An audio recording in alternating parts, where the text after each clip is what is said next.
Coastal থানার আধিকারিক বার্তা উদ্যোগে ঝড়খালি গ্রাম পঞ্চায়েত এবং অঙ্কনবাড়ি গ্রাম পঞ্চায়েতের পরিচালনায় আমরা সচেতন এলাকার সচেতন মানুষদের নিয়ে আজকে একটা আমরা পদযাত্রা করলাম। আজকে যে বিশ্ব মাদক বর্জন দিবস, আমরা চাই প্রত্যেকটা এলাকার প্রত্যেকটা সচেতন মানুষকে সচেতন করতে যে মাদক বর্জন করুন এবং নেশামুক্ত সমাজ এবং সুস্থ জীবন, সুস্থ সমাজ গড়ে তুলুন। সেই নিরিখে আজকে আমাদের এই পদযাত্রা, বিশেষ করে আমাদের ভারপ্রাপ্ত আধিকারিক স্বপন বিশ্বাসের উদ্যোগে, কোস্টাল থানার ভারপ্রাপ্ত আধিকারিক স্বপন বিশ্বাসের উদ্যোগে যে উদ্যোগ আজকে কর্মসূচি আমরা পালন করছি, সত্যি একটা উল্লেখযোগ্য দৃষ্টান্ত আমরা রাখতে চাই আগামী দিনে আগামী প্রজন্মের জন্য। যেভাবে অল্প বয়সের ছোট ছোট ছেলেমেয়েরা যারা মাদকাসক্ত হয়ে পড়ছে, এতে করে সমাজ একটা ভয়ঙ্কর একটা ব্যাধি বললেও ভুল হবে না, ব্যাধিতে আক্রান্ত হয়ে সুস্থ সমাজ এবং সুস্থ মানুষ, সবল দেহ গড়ে তুলতে তাদের কিন্তু সমস্যা হচ্ছে।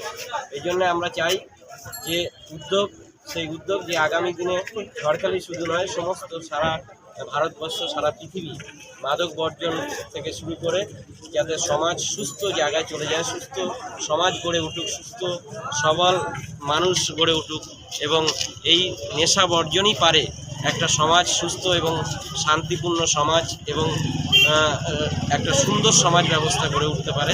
সেই জন্য এই উদ্যোগ যেমন আমরা নিয়েছি, আমাদের কোস্টাল থানার বড়বাবু নিয়েছে, আমরা গ্রাম পঞ্চায়েতের পক্ষ থেকে নিয়েছি, এটা সবাই এলাকার সমস্ত মানুষ যাতে এটা একমত হয়, তাহলেই একটা সুস্থ সমাজ গড়ে উঠবে আগামী দিনে এবং সেই সমাজই সত্যিকারের একটা সমাজ আগামী দিনে উপহার দেওয়া যাবে।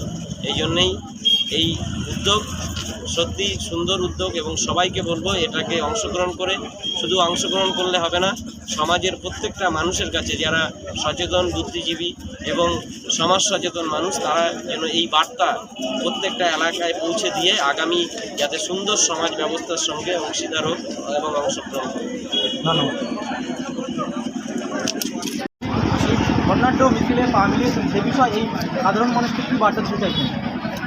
আজকে বিশ্ব মাদক বর্জন দিবস। এই বিশ্ব মাদক বর্জন দিবসে ঝড়খালি কোস্টাল থানার ভারপ্রাপ্ত আধিকারিক মাননীয় স্বপন বিশ্বাসের উদ্যোগে আমরা সমস্ত স্তরের মানুষদেরকে নিয়ে আমরা একটা সুস্থ সমাজ যাতে আগামী দিনে গড়ে তুলতে পারি। আজকে মাদক সেবন করে যেভাবে মানুষ নেশাগ্রস্ত হয়ে তাদের আস্তে আস্তে বিরল রোগে আক্রান্ত হয়ে যাচ্ছে এবং পরিবার পরিজনদেরকে নিয়ে বেঁচে থাকা থেকে একটা কঠিন সমস্যার মধ্যে পড়ছে, আমরা চাই আগামী দিনে কোনো মানুষ, কোনো শিশু বা কোনো যুবক ভাই তারা যেন এই মাদক সেবন করে তারা সমাজের মধ্যে থেকে বিশৃঙ্খলা না হয়ে যায়, আমাদের থেকে হারিয়ে না যায়, তারা সুস্থভাবে বাঁচতে পারে, পরিজনদেরকে নিয়ে সুস্থভাবে থাকতে পারে।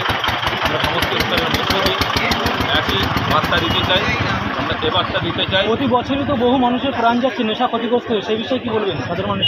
প্রতি বছরই অনেক মানুষের প্রাণ যাচ্ছে আমরা জানি, কিন্তু সেটা নিয়ে আমাদের পক্ষ থেকে বা সরকারের পক্ষ থেকে বার্তা দেওয়া হয়, কিন্তু বার্তাকে মানুষ উপেক্ষা করে যারা এই নেশার মধ্যে চলে যায়, আমরা তাদেরকে আবারও বার্তা দেবো যে আপনারা সমাজের মূল স্রোতে ফিরে এসে সমাজের সঙ্গে মিলে সুস্থ পরিবেশ গঠন করুন, সুস্থ সমাজের সঙ্গে যুক্ত থাকুন, এইটুকুই বলবো।